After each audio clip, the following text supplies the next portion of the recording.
আসসালামু আলাইকুম। সুপ্রিয় শিক্ষার্থী বন্ধুরা, তোমাদের সবাইকে স্বাগত জানাচ্ছি আজকের অনলাইন ক্লাসে। তোমাদের সাথে আছি আমি মোহাম্মদ ইমরান হোসেন। আজকে আমরা আলোচনা করব নবম দশম শ্রেণীর পদার্থবিজ্ঞানের অষ্টম অধ্যায় আলোর প্রতিফলন থেকে।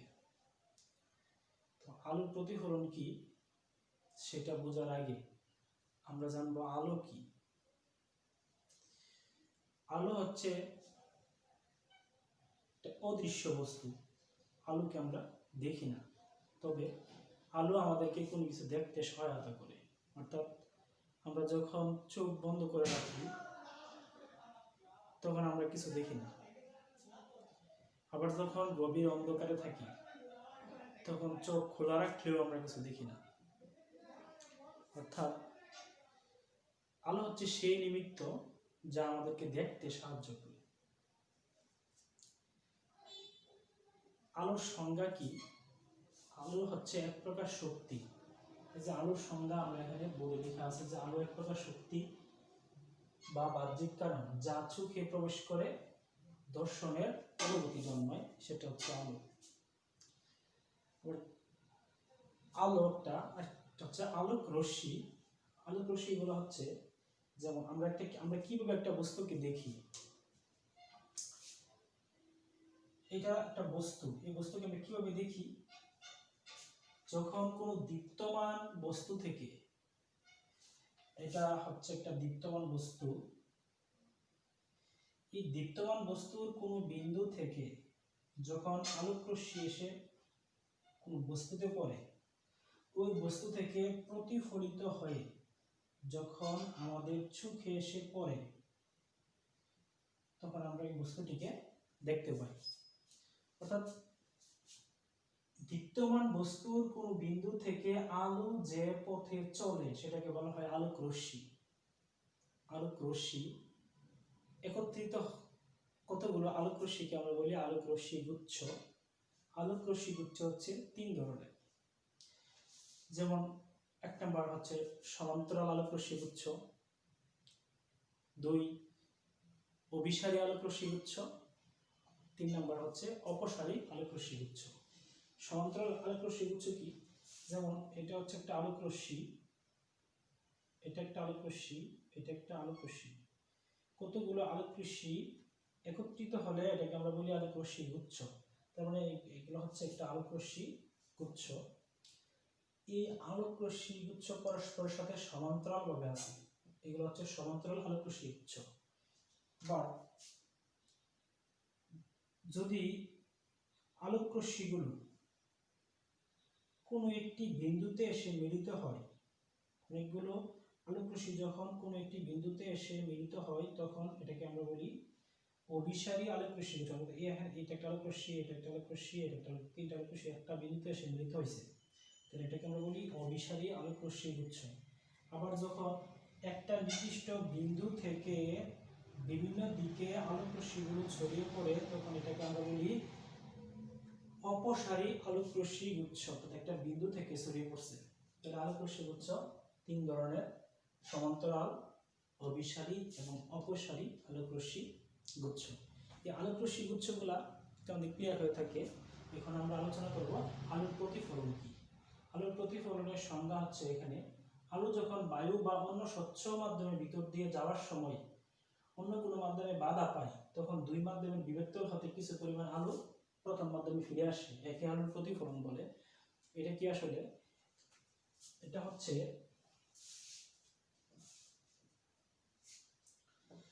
যদি এটা একটা মাধ্যম, এটা একটা মাধ্যম, ধরলাম যে আলো এটা হচ্ছে বায়ু মাধ্যম, এটা এ মাধ্যম, এটা হচ্ছে বি মাধ্যম।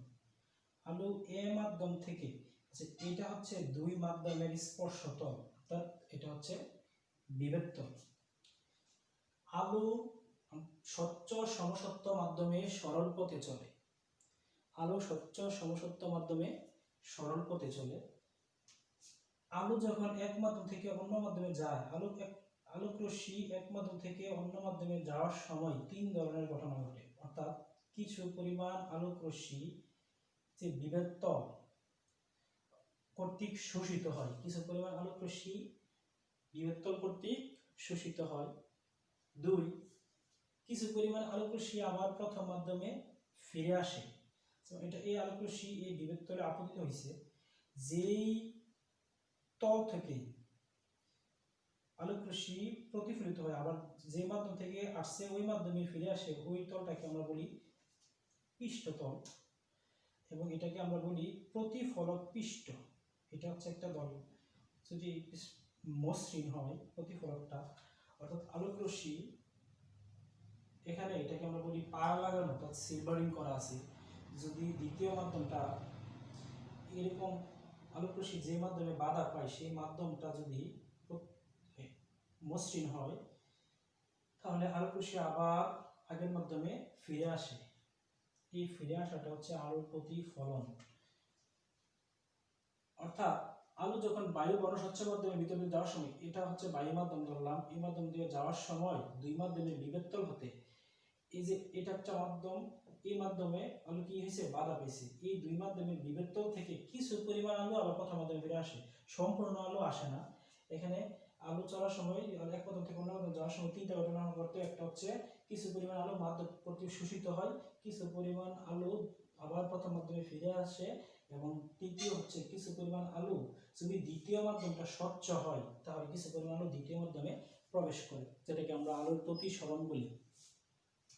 তাহলে এখানে এটা হচ্ছে আমাদের আপতিত রশ্মি, আর এটা হচ্ছে একটা রিফ্লেক্টর অর্থাৎ প্রতিফলক, যে মাধ্যমে বাধা পেয়ে আলো ফিরে আসে এটা হচ্ছে প্রতিফলক। এটা প্রতিফলক, এটা হচ্ছে আপতিত রশ্মি। আর এই বাধা পেয়ে আবার যে কোনো প্রথম মাধ্যমে ফিরে আসছে এটা হচ্ছে প্রতিফলিত রশ্মি। এটা কিন্তু আমরা এ ধরি, এ ও বিন্দুতে আপতিত হয়েছে, তাহলে এ ও হচ্ছে আপতিত রশ্মি, ও বি পথে প্রতিফলিত হয়েছে, ও বি হচ্ছে প্রতিফলিত রশ্মি। আপতন বিন্দুতে যদি আমরা একটা লম্ব আঁকি তাহলে সেটা হচ্ছে অবিলম্ব, এখানে ও এন হচ্ছে অবিলম্ব। এই আপতিত রশ্মি অবিলম্বের সাথে যে কোণ উৎপন্ন করে তাকে বলা হয় আপতন কোণ, যেটাকে আমরা আই দ্বারা প্রকাশ করি। আর প্রতিফলিত রশ্মি অবিলম্বের সাথে যে কোণ উৎপন্ন করে সেটা হচ্ছে প্রতিফলন কোণ, যেটাকে আমরা আর দ্বারা প্রকাশ করি। অর্থাৎ এখানে এ ও হচ্ছে আপতিত রশ্মি, অর্থাৎ যে রশ্মি প্রতিফলকে এসে পড়ে সেই রশ্মিটাকে বলা হয় আপতিত রশ্মি, যে বিন্দুতে এসে পড়ে সেটাকে বলা হয় আপতন বিন্দু। আপতন বিন্দুতে যে রশ্মি আবার প্রথম মাধ্যমে ফিরে আসছে সেটাকে আমরা বলি প্রতিফলিত রশ্মি। আপতিত রশ্মি আপতন বিন্দুতে অবিলম্বের সাথে যে কোণ উৎপন্ন করে সেটা হচ্ছে আপতন কোণ। প্রতিফলিত রশ্মি উবি হচ্ছে প্রতিফলিত রশ্মি আপতন বিন্দুতে অবিলম্বের সাথে যে কোণ উৎপন্ন করে সেটা হচ্ছে প্রতিফলন কোণ। তাহলে আমরা এখানে কতগুলো সংজ্ঞা শিখলাম। একটা হচ্ছে আপতিত রশ্মি কি, তারপর প্রতিফলিত রশ্মি কি, আপতন বিন্দু কি, আপতন কোণ কি, প্রতিফলন কোণ কি। আমি যেগুলো বলছি তোমরা ইচ্ছা করলে এগুলা খাতায় নোট করে শিখতে পারো। আমি এখানে বলে দিই আবার, এ ও হচ্ছে এখানে এ ও হচ্ছে আপতিত রশ্মি, আপতিত রশ্মি। ও এন এখানে ও এন হচ্ছে অবিলম্ব, অবিলম্ব। ও বি হচ্ছে প্রতিফলিত রশ্মি, প্রতিফলিত রশ্মি। A O N angle A O N হচ্ছে আপতন কোণ, আপতন কোণ, যেটাকে আমরা আই দ্বারা প্রকাশ করি। আর এন ও বি অথবা B O N, B O N হচ্ছে প্রতিফলন কোণ, প্রতিফলন কোণ, অর্থাৎ যেটাকে হচ্ছে আর প্রতিফলন কোণ, সেটা হচ্ছে আর। প্রতিফলনের দুইটা সূত্র আছে। প্রথম সূত্র হচ্ছে আপতিত রশ্মি আপতন বিন্দুতে অঙ্কিত অবিলম্ব এবং প্রতিফলিত রশ্মি একই সমতলে থাকে। আমরা এটা দেখতেছি কি, যে আপতিত রশ্মি তারপর এই যে এ উ উ এন এবং উ বি তিনটা কি একই সমতলে আছে, এটা হচ্ছে প্রতিফলনের প্রথম সূত্র। দ্বিতীয় সূত্র হচ্ছে আপতন কোণ এবং প্রতিফলন কোণ সমান হয়। আপতন কোণ এবং প্রতিফলন কোণ সমান হবে I angle I equal to angle R. আপতন কোণ এবং প্রতিফলন কোণ সমান, এগুলো হচ্ছে প্রতিফলনের সূত্র। কি প্রথম সূত্র হচ্ছে আপতিত রশ্মি আপতন বিন্দুতে অঙ্কিত অবিলম্ব এবং প্রতিফলিত রশ্মি একই সমতলে থাকে। 2 নম্বর সূত্র হচ্ছে আপতন কোণ এবং প্রতিফলন কোণ সমান। এই যে এখানে আপতিত রশ্মি প্রতিফলিত হয়েছে, আপতিত আলোক রশ্মি কতটুকু প্রতিফলিত হবে তা দুইটি বিষয়ের উপর নির্ভর করে। একটা হচ্ছে এটা কত কোণে আপতিত হয়েছে, অর্থাৎ যত বেশি কোণে আপতিত হবে প্রতিফলন তত বেশি হবে, কারণ মাধ্যম কর্তৃক শোষণটা একটু কম হবে। আরেকটা হচ্ছে মাধ্যমের প্রকৃতি, যে দ্বিতীয় যে মাধ্যম, এই দ্বিতীয় মাধ্যমের প্রকৃতির উপর নির্ভর করে কতটুকু প্রতিফলন, অর্থাৎ দ্বিতীয় মাধ্যমটা যত বেশি মসৃণ হবে প্রতিফলন তত বেশি হবে। এই দ্বিতীয় মাধ্যমটা যদি স্বচ্ছ হয়, যেমন এটা যদি মসৃণ না হয়ে স্বচ্ছ মাধ্যম হয়, অর্থাৎ এই মাধ্যমে যদি আলো চলাচল করতে পারে, যেমন এটা যদি আমরা কাঁচ মাধ্যম ধরি তাহলে এটা একটা স্বচ্ছ মাধ্যম, তাহলে এই মাধ্যমে কি কিছু পরিমাণ আলো ভিতরে ঢুকে যাবে, দ্বিতীয় মাধ্যমে প্রবেশ করবে। তাহলে কিছু পরিমাণ আলো যদি প্রবেশ করে তাহলে প্রতিফলনটা কম হবে, অর্থাৎ মাধ্যম যদি স্বচ্ছ হয় তাহলে প্রতিফলন কম হয়। পরীক্ষা করে দেখা গেছে আলো যখন বায়ু মাধ্যম থেকে কাঁচ মাধ্যমে প্রবেশ করে তখন মাত্র 4.5% আলোক রশ্মি প্রতিফলিত হয়।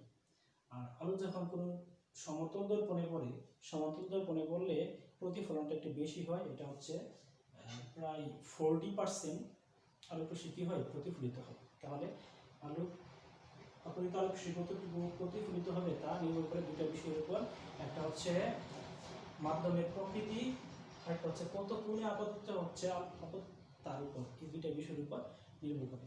আশা করি তোমরা প্রতিফলন কি সেটা বুঝতে পেরেছ। আজকের মতো এখানে বিদায় নিচ্ছি। আল্লাহ হাফেজ।